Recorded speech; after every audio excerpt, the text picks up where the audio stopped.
Puji nama Tuhan, Bapak Ibu Saudara sekalian, hari ini kita kembali belajar tentang hafak, berbalik hati.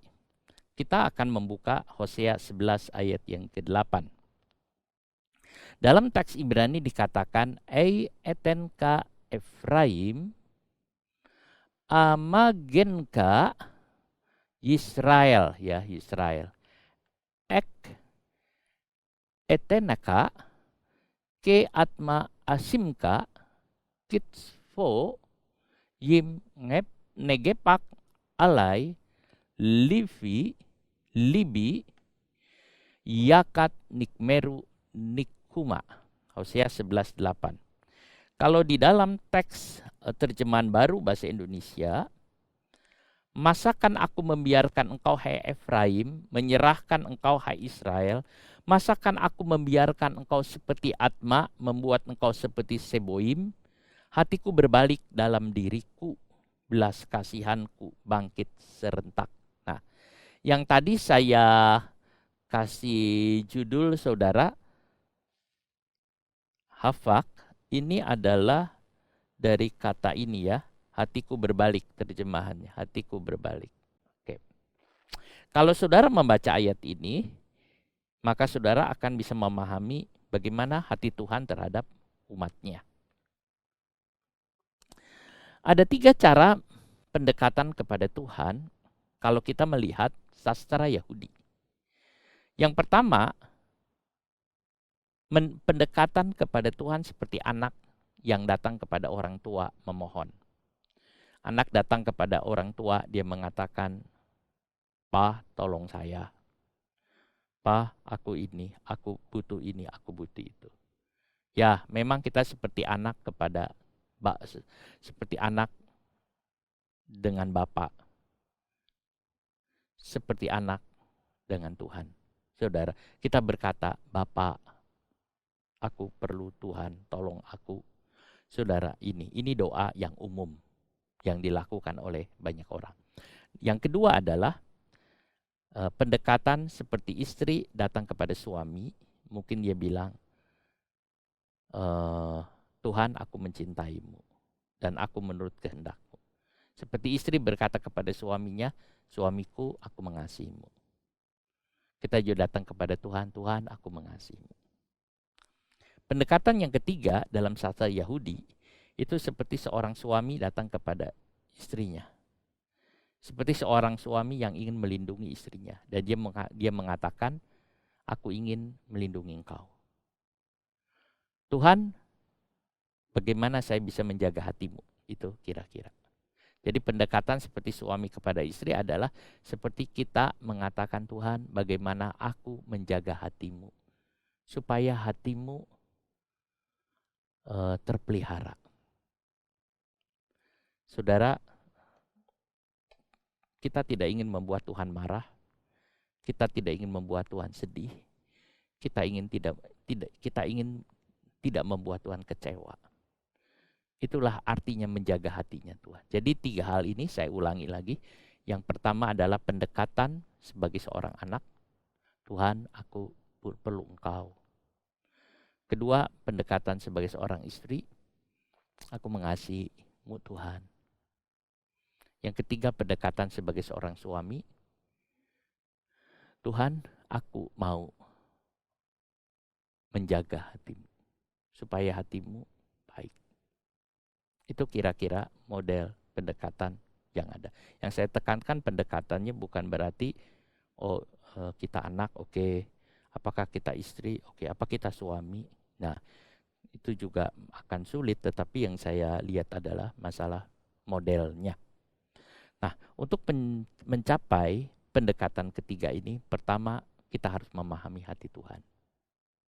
Saudara harus memahami. Jika seorang suami benar-benar mencintai istrinya, dia akan hancur kalau melihat istrinya menangis lalu dengan air mata, atau melihat istrinya lagi mengalami beban dan sebagainya. Dia akan ikut sedih dan akan hancur. Saudara, demikian juga Tuhan melihat kita dan kita melihat Tuhan. Kita juga harus merasakan hatinya Tuhan. Jadi untuk yang ketiga ini kita harus bisa memahami hati Tuhan. Bagaimana kita bisa memahami hati Tuhan? Memangnya saudara, kalau kita ada dalam firman Tuhan dan merenungkan firman Tuhan, kita harus bisa memahami hati Tuhan. Dalam Esther pasal 5 ayat yang ketiga, Raja Ahasuerus bertanya kepada Esther, "Apa maksudmu, hai Ratu Esther? Dan apa keinginanmu sampai setengah kerajaan sekalipun akan diberikan kepadamu?" Saudara, ini Raja Ahasuerus. Dalam teks Ibrani, kita ada lihat tentang kata mah. Mah itu apa, saudara? Lak. Lak itu bagimu ya, dari kata le dengan k, Esther. Jadi kata yang dimaksud di sini, apa maksudmu, hai Ratu Esther? Ini dalam bahasa Ibrani ditulis dengan kata mahlak Esther. Kalau diterjemahkan secara hurufiah adalah apa bagimu Esther? Apa bagimu Esther? Waktu Esther datang, apa bagimu Esther? Mungkin bukan ada apa Esther, tapi apa maksudmu Esther? Apa bagimu? Maksud ini tambahan ya. Kata ini mungkin kedengarannya kasar. Tapi dalam bahasa Ibrani ini ungkapan yang lembut, saudara. Nah, jadi kadangkala orang anggap ini kasar, padahal enggak. Beberapa terjemahan memasukkan kata masalah, tadi kita lihat kata maksud, sehingga terjemahannya apa masalahmu Esther, apa maksudmu Esther. Namun Raja Ahasuerus tidak bilang seperti itu, ia bilang tentang tidak memasukkan kata masalah ini. Kemudian ia berkata, sampai setengah kerajaan pun akan diberikan. Sampai setengah kerajaan pun akan diberikan. Di kekaisaran Persia hanya itu yang dapat diberikan oleh seorang raja. Raja hanya bisa mengatakan sampai setengah kerajaanmu akan diberikan. Itu yang ada. Saudara, seorang raja hanya bisa mengatakan, dia tidak bisa mengatakan aku akan memberikan kepadamu seluruh kerajaan. Tidak bisa. Karena sebagian kerajaan milik rakyat. Tapi sebagian kerajaan masih milik raja. Jadi dibagi ya, setengah kerajaan milik raja, setengah kerajaan milik rakyat. Jadi kalau mengatakan setengah kerajaan pun akan diberikan, itu berarti raja itu rela kehilangan semuanya demi Esther, saudara. Ini menunjukkan belas kasihan raja kepada permaisurinya.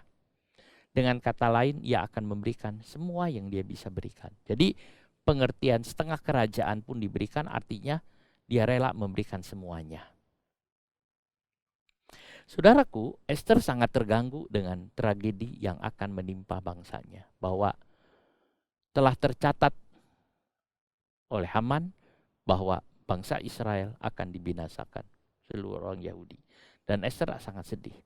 Waktu Esther datang kepada raja, raja melihat kesedihan yang ada di wajah Esther. Dia lihat matanya yang menunjukkan kesedihan. Bahkan mungkin dia melihat air mata yang turun dari matanya Esther.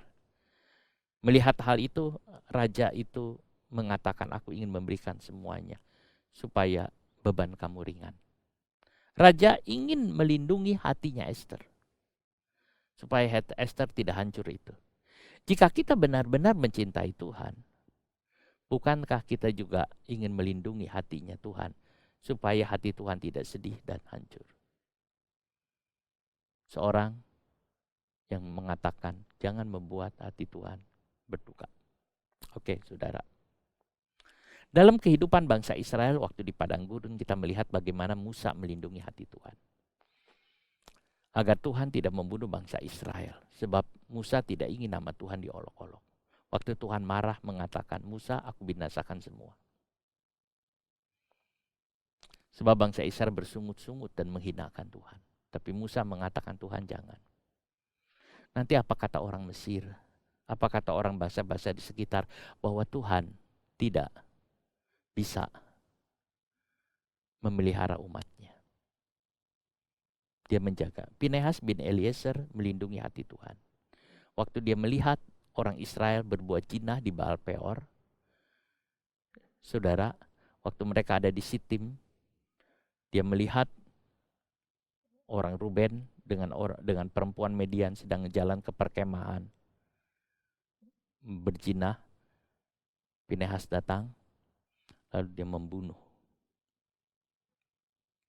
di tengah bangsa-bangsa yang sedang meratap. Apa yang terjadi, saudara? Kenapa begitu? Karena Pinehas menjaga hatinya Tuhan. Menjaga hatinya Tuhan itu menjaga umat Tuhan supaya tetap hidup benar. Kalau kita ingin menjaga hatinya Tuhan, kita harus menjaga anak kita, umat kita, diri kita sendiri untuk tetap benar di hadapan Tuhan. Elia melindungi hati Tuhan dengan cara menghancurkan dewa Baal. Dia menghancurkan para nabi Baal. Dan ada banyak orang yang melindungi hati Tuhan. Inilah orang yang mengasihi Tuhan. Apa saudara mengasihi Tuhan? Apa saya mengasihi Tuhan? Mari kita melindungi hati Tuhan. Saudaraku, saya kasih contoh. Misalnya, kita ingin menjangkau sesama kita dengan Injil. Kita mau memberitakan Injil. Apa motivasi kita dalam memberitakan Injil? Mungkin saudara mengatakan, saya tidak ingin mereka masuk neraka. Ya betul.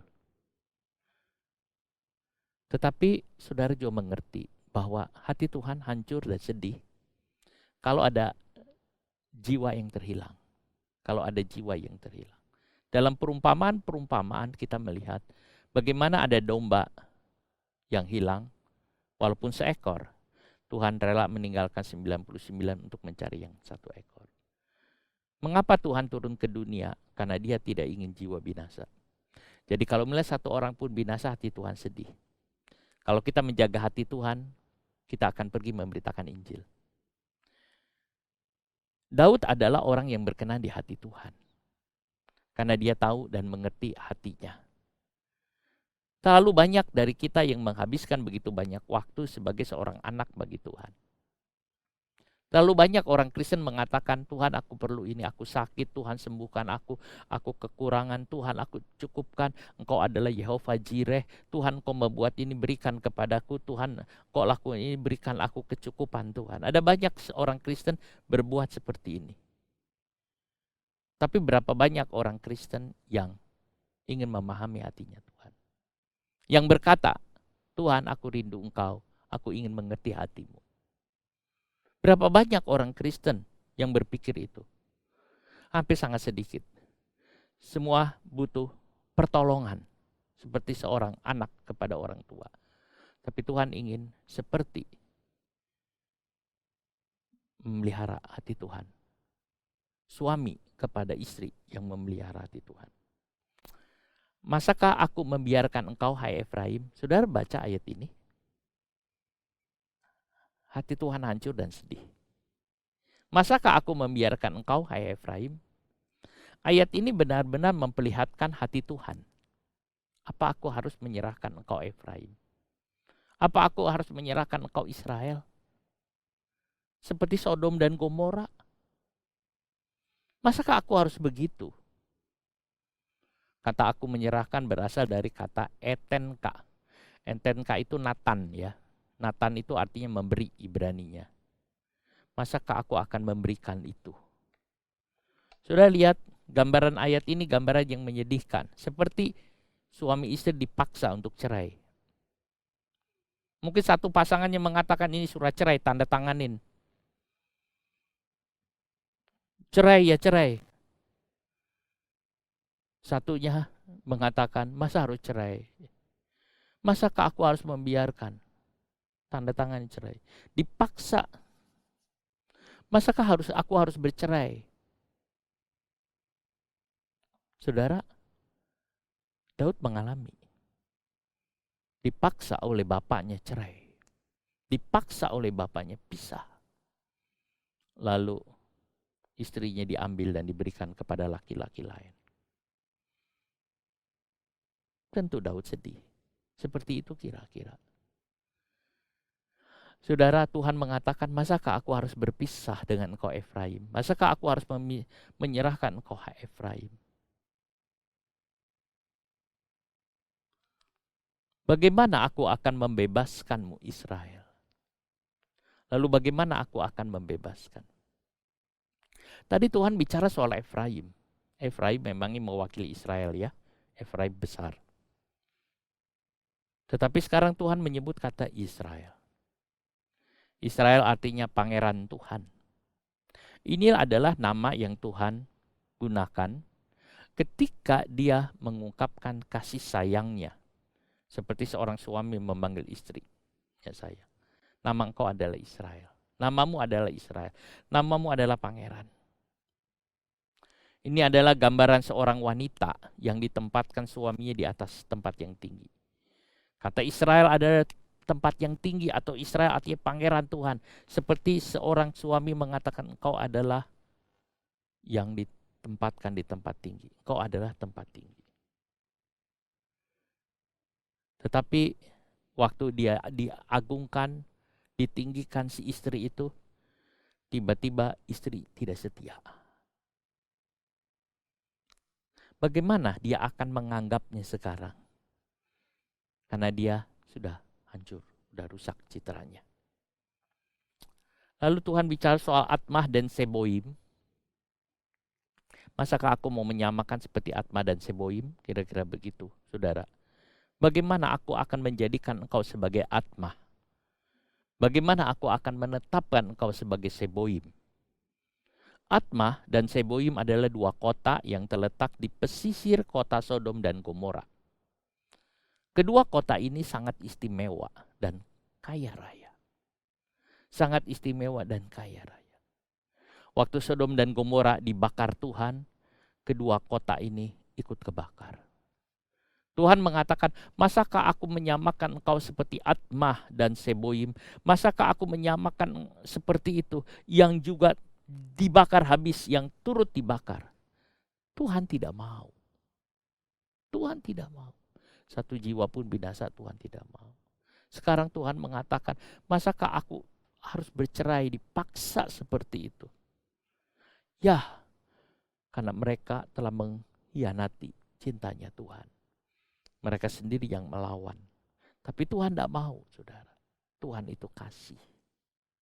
Tuhan menyadari bahwa Israel telah mempersiapkan dirinya untuk kehancuran. Hatiku berbalik dalam diriku, berbalik. Itu yang disebut hafak. Istilah ini memberi kesan kehancuran, digulingkan. Hafak juga memiliki arti dibawa ke dalam pengadilan untuk dieksekusi. Hal ini untuk mengekspresikan seseorang yang hancur sebab patah hati. Mereka mengatakan hidupku sudah hancur. Saudara, Tuhan mengatakan dia juga begitu. Hatiku berbalik. Waktu Tuhan mengatakan hatiku berbalik, itu sebetulnya hati Tuhan lagi hancur. Karena Tuhan mengasihi. Hatiku berbalik. Ketika Tuhan mengungkapkan hatinya hancur, lalu dia mengatakan hatiku berbalik. Kata berbalik adalah nakam yang menyiratkan nada duka. Banyak orang yang memiliki hati yang terluka sebab hatinya rentan. Hatinya sudah terbuka kepada seseorang. Sehingga ketika cintanya ditolak menjadi sakit hati. Terbuka. Ketika Tuhan memilih untuk mencintai kita, Ia membuat dirinya sama rentan dengan kita. Ketika kita memberikan hati kita kepadanya, Dia juga memberikan hati kita kepada Tuhan juga memberikan hatinya kepada kita sebagai balasannya. Pada waktu kita datang kepada Tuhan pertama kali, kita percaya kepada Yesus. Tuhan, aku percaya kepadamu. Aku membuka hatiku untukmu, Tuhan. Maka kita telah memberikan hati kita kepada Tuhan. Dan balasannya Tuhan memberikan hatinya kepada kita. Sehingga kita merasa dipuaskan. Kita merasa sukacita, kita senang. Kalau saudara menerima Yesus sebagai juru selamat, hati saudara senang dan sukacita. Sebab apa?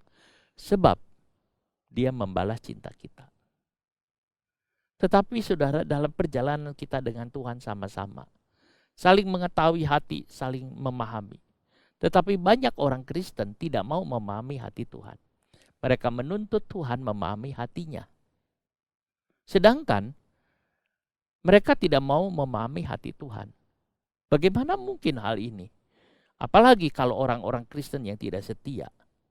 Lalu kemudian dia mengingkari cintanya Tuhan. Dan itu membuat Tuhan patah hati.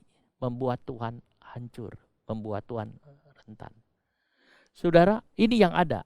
Tentu, saudara, waktu kita terima Tuhan, kita merasa aman. Karena Tuhan setia. Tuhan tidak pernah mengingkari janjinya.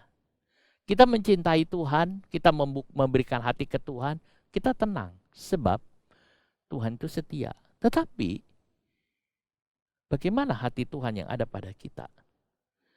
Tuhan tidak mau meninggalkan kita. Kita juga jangan meninggalkan Tuhan. Saudara, kita punya perasaan tenang karena Tuhan.